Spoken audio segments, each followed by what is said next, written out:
হাতটা ছিল মাথার উপর,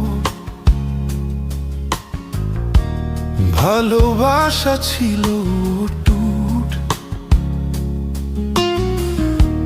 তোমার বলা কথাগুলো মিলে যেত খুব সহজে,